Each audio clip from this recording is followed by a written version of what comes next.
I think, we go to first. We always lash out at the people who are closest to us or most familiar, or that we're most familiar with. That's why I hate that. I hate when they talk about black on black crime. You know what I'm saying? Black on black crime is a fictitious construct. Yeah, I'm hearing it's a myth. There is no such thing as black on black crime. People kill or commit crimes around the people that they live Absolutely. around. Period. You know what I'm saying? Where is the white on white crime? It's definitely white on white crime. But I'm just saying, as Every many mass shootings as we've had, as many, crazy, hateful white boy we got out here doing crazy, hateful shit. There is no statistic on white crime.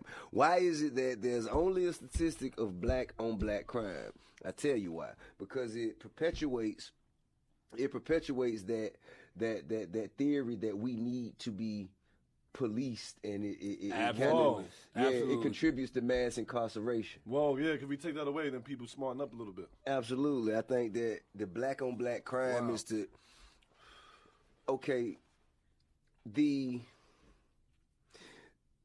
system, it operates on fear. Correct.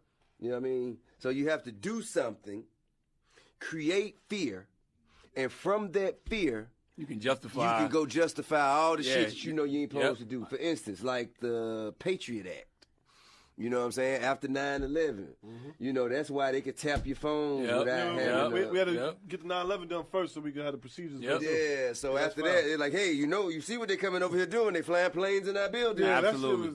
So when they put all those police in our neighborhood and they hit us with those harsh sentences for whether it's the 94 crime bill, the 88 crack laws, they can justify that shit based off this is where all the trouble is at. This is where all the problems is at. You seen Joe Biden stand on the Senate floor and say that verbatim. He was like, I don't care about the conditions that cause these predators to become predators. We need to fix this shit now, because if we don't, they're going to end up killing our moms and our fathers and our brothers and our sisters. Is Joe Biden good? Nah, it's tough. I got questions. Man. I think he's a good guy with bad shit on him.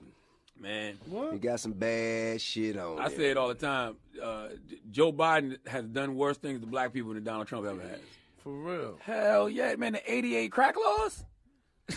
Educate me. He did the 88 crack laws with Strom Thurmond. Strom Thurmond was a motherfucking racial segregationist from South Carolina. Wait, who was he down with? Was he down? He was Barack's vice president. The 88 crack laws.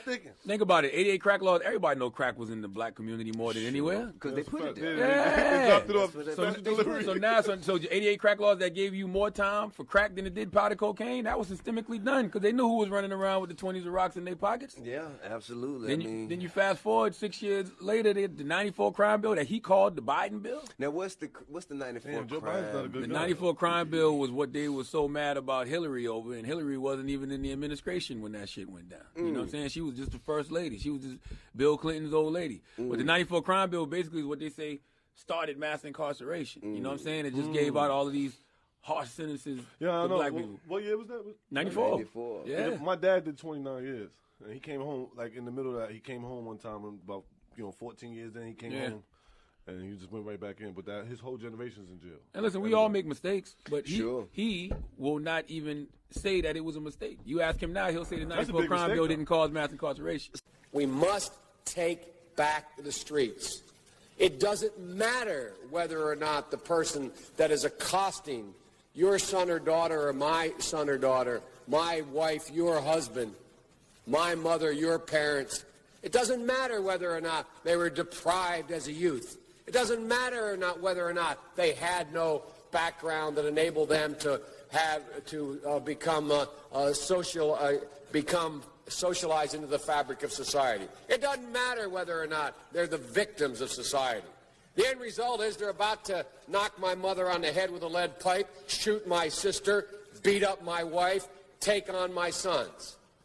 So I don't want to ask what made them do this. They must be taken off the street. That's number one. There's a consensus on that. Unless we do something about that cadre of young people, tens of thousands of them, born out of wedlock, without parents, without supervision, without any structure, without any conscience developing because they literally, I yield myself 3 more minutes, because they literally have not been socialized. They literally have not had an opportunity. We should focus on them now. If we don't, they will, or a portion of them will, become the predators 15 years from now. And, Madam President, we have predators on our streets that society has, in fact, in part because of its neglect, created. Again, it does not mean because we created them that we somehow forgive them or do not take them out of society to protect my family and yours from them. They are beyond the pale, many of those people. Beyond the pale. And it's a sad commentary on society. We have no choice but to take them out of society.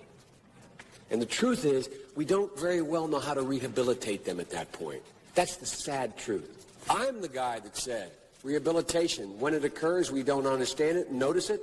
And even when we notice it and we know it occurs, we don't know why. So you cannot make rehabilitation a condition for release. That's why in our system, there's the federal system, you serve 85% of your time.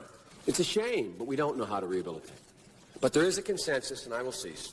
A, we must make the streets safer. I don't care why someone is a malfactor in society. I don't care why someone is antisocial. I don't care why they become a sociopath. We have an obligation to cordon them off from the rest of society, try to help them, try to change their behavior. That's why we do in this bill. We have drug treatment and we have other treatments to try to deal with it. But they are in jail, away from my mother, your husband, our families. But we would be absolutely stupid as a society if we didn't recognize the condition that nurtured those folks still exist, and we must deal with